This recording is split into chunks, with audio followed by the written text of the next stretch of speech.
નમસ્કાર, આપની સાથે હું પાર્થ વેલાણી.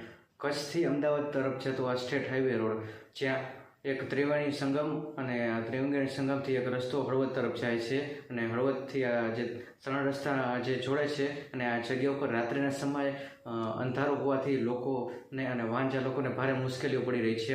અસામાજિક તત્વોનો અડ્ડો બની જાય છે એવી હાલત આ જગ્યા ઉપર હોય છે. દારૂડિયા હોય કે કૂતરા હોય કે પ્રાણીઓ, ગાયો ગમે ત્યાં આ રસ્તામાં આડ ફરે અને અકસ્માત સર્જાય એવી પરિસ્થિતિ હોય છે. અને માટે આ જગ્યા ઉપર એક લાઇટની જરૂરિયાત છે. અનેકવાર તંત્રને રજૂઆત કરી હોવા છતાં આજ સુધી પણ એનું નિરાકરણ આવ્યું નથી. અને ખાસ તો આ નજીકમાં જ મામલતદાર છે, પોલીસ સ્ટેશન છે, તાલુકા પંચાયત છે, ન્યાયતંત્ર છે, આ બધી મેન કચેરીઓ છે તે અહીંયા નજીકમાં જ છે.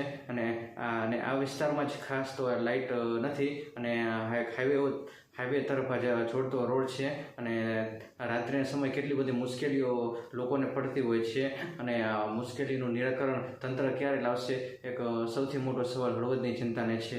નમસ્કાર.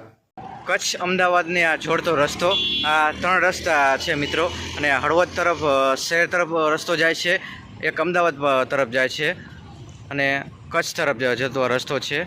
અને આ 3 રસ્તો છે ત્યાં પોલીસ સ્ટેશન, ન્યાય મંદિર, એપીએમસી તરફ જવાનો રસ્તો, તાલુકા પંચાયત તરફ જવાનો રસ્તો, આ બધું છે તે મિત્રો અહીંયાથી પસાર થાય છે. અને આ વિસ્તારની મુખ્ય સમસ્યા એ છે કે આ રાત્રિના સમયે લાઇટો બંધ છે. જેને લાઇટો બંધ હોવાથી મિત્રો વાહન ચાલકોને ભારે મુશ્કેલીઓ પડી રહી છે. અહીંયા અસામાજિક તત્વોનો જે અડ્ડો બની ગયો છે, અહીંયા મન ફાવે તેમ લોકો જેને જે મજા આવે એવું કરતા હોય છે. જો અહીંયા લાઇટો હોય તો અકસ્માતનો પણ જોખમ રહેતો હોય છે, એ અકસ્માતનો જોખમ પણ ઓછો થઈ શકે મિત્રો. ખાસ તો આ વિસ્તારમાં એક લાઇટ ટાવરની જરૂર છે. એ ટાવર ઝડપથી અહીંયા નખાવી દેવામાં આવે તેવી લોકોની માંગ ઉઠવા પામી છે. અને ખાસ આ લોકોની પણ સમસ્યા છે કે રાત્રિના સમયે અંધારું હોવાથી વાહન ચાલકોને જે અકસ્માતનો પણ જે ભય રહે જ છે અને ભયને મુશ્કેલ ન પડે અને વાહન ચાલકોને એક્સિડન્ટ ઓછા થાય એના માટે આ વિસ્તારમાં ઝડપથી લાઇટ નાખી દેવામાં આવે તેવી લોકોની માંગ ઉઠવા પામી છે મિત્રો.